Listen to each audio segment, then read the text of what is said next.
我今日咧就靈修嘅時候咧就讀到《使徒行傳》第2章啦。咁第2章咧，佢嗰度講住話，那時有虔誠嘅猶太人從天下各國來，住在耶路撒冷，因為呢個時候係五旬節嘅時間啊嘛。所以咧，佢就話眾人都聚集，咁個人聽到門徒用眾人嘅鄉談講住話就好奇怪。咁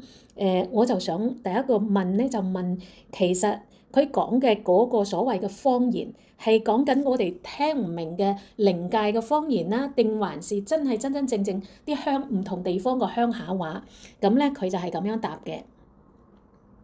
喺《使徒行傳》第2章裡面所講的別國的話或舊譯方言嘅，不是聽明的神秘靈語，亦都唔係好似東北話或番禺話呢類中北話或番禺話呢類中國嘅鄉下話。這裡所指的其實是當時世界上真實存在且有具體文化結構的各國外國語言。經文背後的具體情況是這樣的：真實的國家語言，當時有從天下各國，例如帕提亞、米索波大米、埃及、羅馬、阿拉伯等地來耶路撒冷過節的猶太人和虔誠人。門徒被聖靈充滿後所說出的話，讓這班外地人聽到了他們自己家鄉的母語，聽得懂的奇妙神蹟。所以這不是完全聽不懂的胡言亂語，也不是某個地方的方言土話。相反，聽的人個個都十分驚訝，因為他們親耳聽見這班本該只懂加利利話的門徒，竟然能用他們在異國他鄉長大所學的母語，清清楚楚地講說神的大作為。簡單來說，這是一種超自然的語言能力，讓不同國家的人在同一時間都能聽見並聽懂上帝的福音，完全打破了語言隔閡。咁跟住咧，我又再問就係話，佢聖經裏邊提到好多個地方啦，呢啲地方包括帕提亞、馬代人啊、以蘭人啊、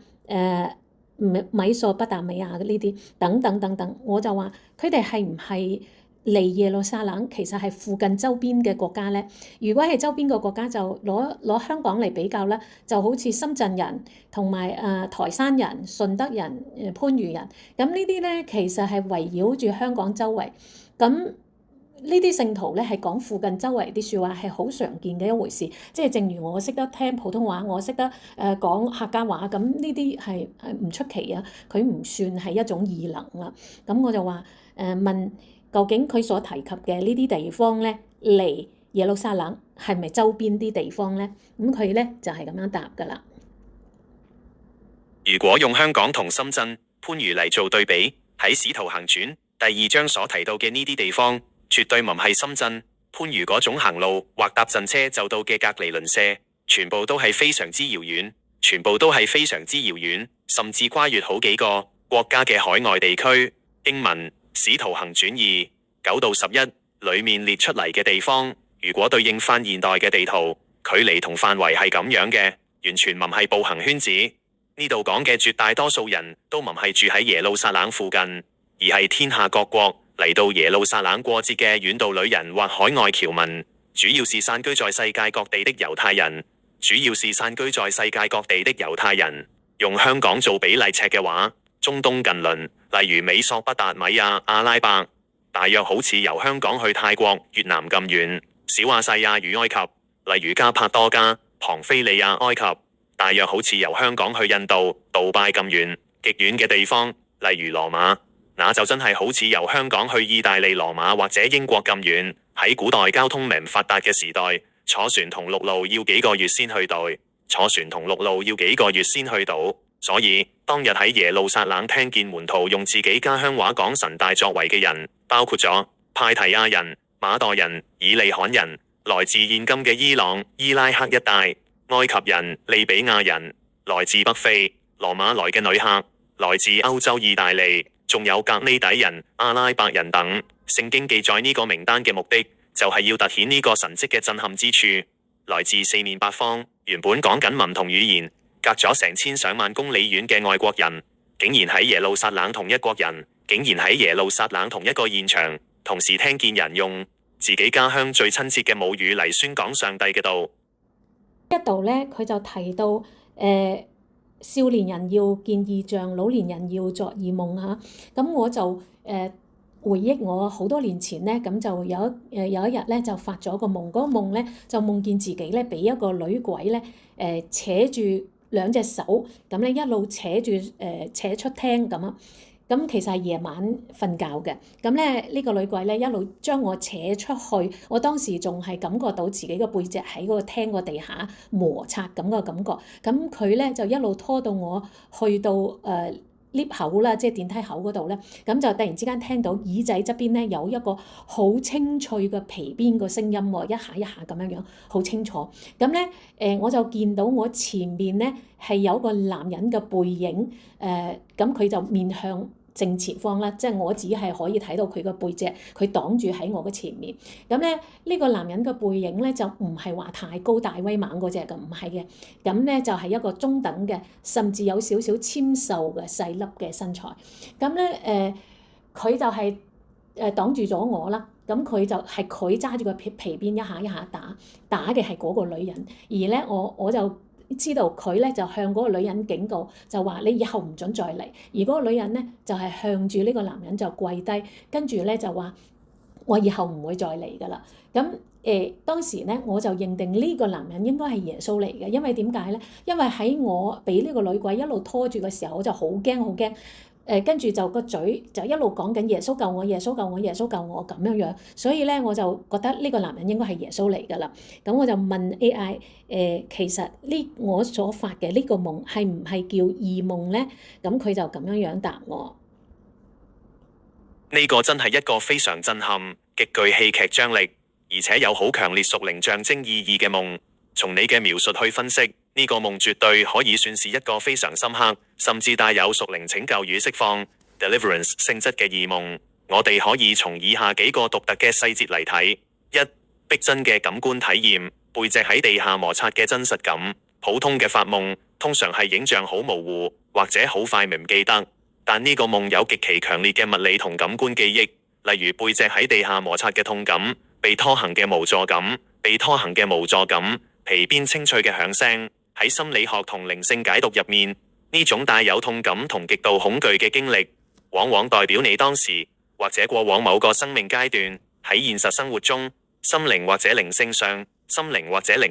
真係正面臨緊某種好大嘅壓迫感、束縛感或者恐懼，好似俾唔看得見嘅力量拖行，無法自主感。二、呼求耶穌與即時嘅介入，最關鍵嘅轉折點係你在極度驚恐中一路大聲呼喊耶穌救我，呢個係一個出於靈魂深處嘅呼求，隨之而來嘅就係那個手持皮鞭把長髮女鬼制服嘅神秘男子。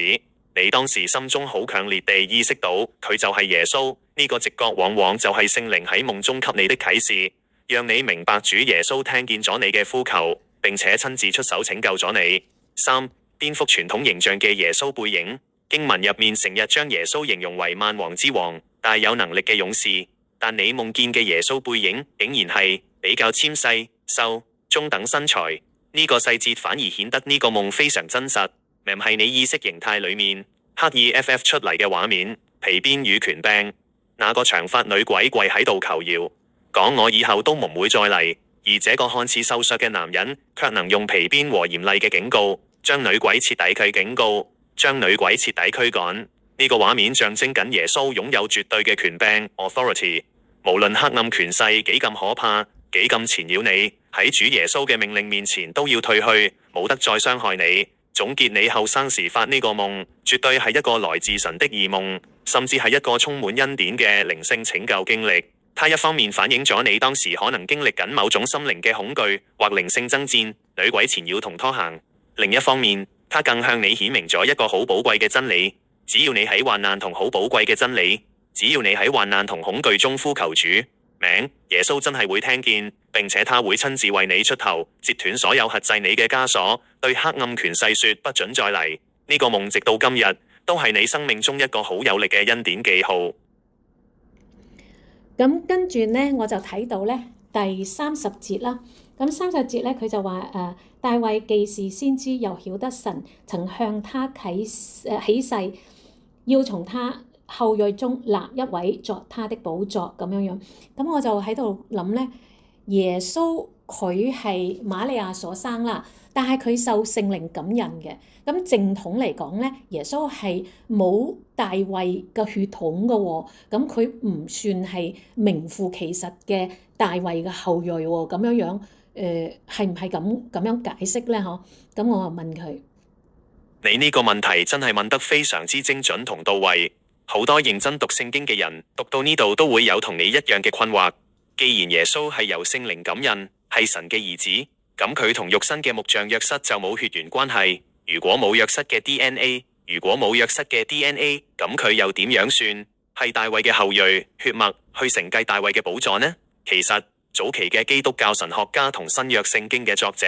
特別係馬太同路加，對呢個問題有非常深刻同完美嘅解答。原因主要可以從法律身份、瑪利亞的血脈同古時的繼承法三個方面嚟睇。一、法律上的合法繼承人，約瑟的家譜。喺古代猶太人的法律同文化入面，法律上的父子關係同生物學上的血緣關係同樣具有完全的效力。喺馬太福音第1章記載嘅耶穌家譜入面，好清楚咁追溯到大衛王。雖然約瑟唔係耶穌親生老豆，但約瑟係大衛王嘅正統後代，皇室血脈。當約瑟迎娶咗懷孕嘅瑪利亞，並且喺耶穌出世時為佢起名叫耶穌，呢個動作喺猶太傳統入面等同於正式承認呢個細路係自己嘅合法兒子。嗰一刻起，耶穌係自己嘅合法兒子。嗰一刻起，耶穌喺法律上就自動繼承咗約瑟所有嘅一切權利，包括大衛皇室合法繼承人嘅身份。換句話講，如果冇咗約瑟嘅合法承認，耶穌只係一個單親媽媽生嘅細路。但因為有約瑟喺法律上將耶穌納入自己嘅名下，耶穌就名正言順擁有咗大衛寶座的合法皇位繼承權。二、瑪利亞其實都係大衛的後裔，血統的傳承除了約瑟之外，原來連耶穌嘅肉身母親瑪利亞其實都係大衛王的後代。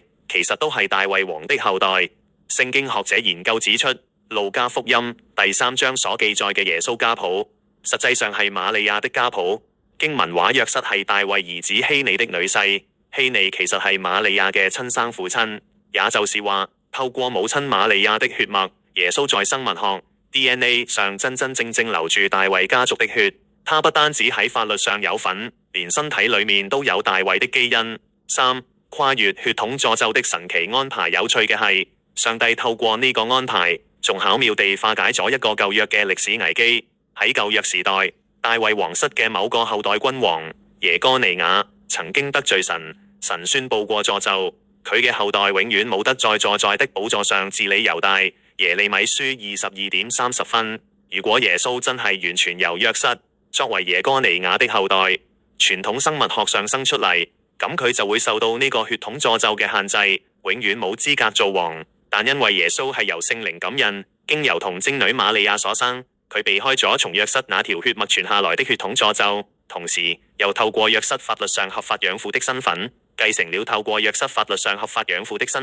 繼承了大衛皇室的正統皇權。總結，所以你嘅直覺好準，耶穌的確唔係木匠約瑟親生嘅 DNA 兒子，但佢喺神奧妙的安排同律法入面，完完全全是大衛的後裔。血統上透過媽媽瑪利亞真正有大衛的血脈，法律上透過養父約瑟合法繼承了大衛皇室的寶座繼承權。呢個安排唔單止冇矛盾，反而顯出上帝智慧嘅完美。我就睇到33節呢，他既被神的右手高舉，又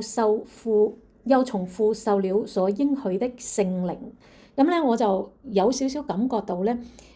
耶穌好似係神差派，即係同神之間有個父子關係，即係有個從屬嘅關係，有個上下級嘅關係。咁喺我嘅以往嘅認知裏邊咧，因為三位一體咧，其實係即係聖靈、聖子、聖父三個係冇高低嘅，係同等，同埋太初有道咧，其實道就是神啊嘛，即係亦都係耶穌啊嘛。咁點解喺呢度硬係俾人哋感覺到有上下之分呢？咁佢咧就係咁樣去回答我啦。你呢個觀察真係極度敏銳，直指基督教神學最核心、最深奧嘅大哉問。好多認真思考信仰嘅人都會喺呢度撞板。一方面我哋講三位一體入面聖父、聖子、聖靈係同等、同榮，冇大細之分，但另一方面讀經又成日見到耶穌被神高舉，耶穌被神高舉，耶穌領受聖靈，父差遣子，睇落真係好似有上下主從屬關係咁。要解開呢個困惑，神學上主要係從本質 ontology 同職分救贖歷史 economy 兩個唔同嘅層面去睇。一、本質上三位一體係完全同等，冇大細，正如你所講，聖經好清楚話明，太初有道，道與神同在，道就是神。約翰福音1:1，同埋耶穌自己講，我與父原為一。在神格的本質 ontology 上，聖父、聖子、聖靈係完全同等的，冇話邊個高啲，邊個勁啲，邊個老馮要聽邊個話，呢個係永遠常存嘅屬靈事實。二、救贖歷史上，聖子自願信服，擔當人的中保。咁點解經文例如使徒行傳2:33會講到好似神高舉耶穌，耶穌從父領受聖靈，咁有主從之分呢？咁有主從之分呢？關鍵在於道成肉身呢個歷史任務，耶穌取了奴僕的形象，成為人。當永恆的神子道成肉身降世為人，耶穌基督嗰一刻起，為了完成拯救人類嘅救贖計劃，他自願暫時放下他在天上至高無上的榮耀權柄，信服在聖父嘅差遣之下。信服在聖父嘅差遣之下，呢個就好比一間跨國大企業嘅董事長聖子，為咗救翻一班身陷險境嘅員工，親自落去前線做咗總經理。喺職位運作上，呢個總經理要聽董事長嘅指令，要向董事長交代。但喺血統同本質上，佢同董事長一樣係公司的主人。呢種主從只係職分 role 上的分工，唔係本質上的高低。點解係父高舉子，父差遣聖靈？因為喺三位一體的內部永恆關係入面，聖父是源頭，聖子是由父而出，聖靈是由父同子而出。當耶穌以完全的人、復活嘅人子身份完成十字架嘅救贖之後，聖父用大能將呢個為人類捨命嘅耶穌高舉，係為了向全宇宙宣告，這個道成肉身釘十字架的耶穌就是你，賽亞是主。同樣，聖靈係由父與子所差派的，復活升天後的基督從父那裏領受了所應許的聖靈，然後將聖靈澆灌在教會身上。呢個係救贖歷史 Economy of Salvation 裏面極其美麗嘅配合，父子靈三位一體同心合力去完成拯救世人的大工程。總結你感覺到嘅嗰種好似有上下主從、有從屬關係嘅印象，喺耶穌作為人、作為救贖者的層面上係完全正確的。如果睇耶穌嘅肉身同職分，他甘願信服父神，被父高舉，領受聖靈，為我們作了完美的榜樣。如果睇耶穌嘅神格本質，他與父原本就是一體，同等同榮的。所以經文咁寫一啲都冇矛盾，反而凸顯出聖子耶穌偉大的謙卑。他明明與神同等，卻甘願為我們降卑，信服至死，甚至死在十字架上。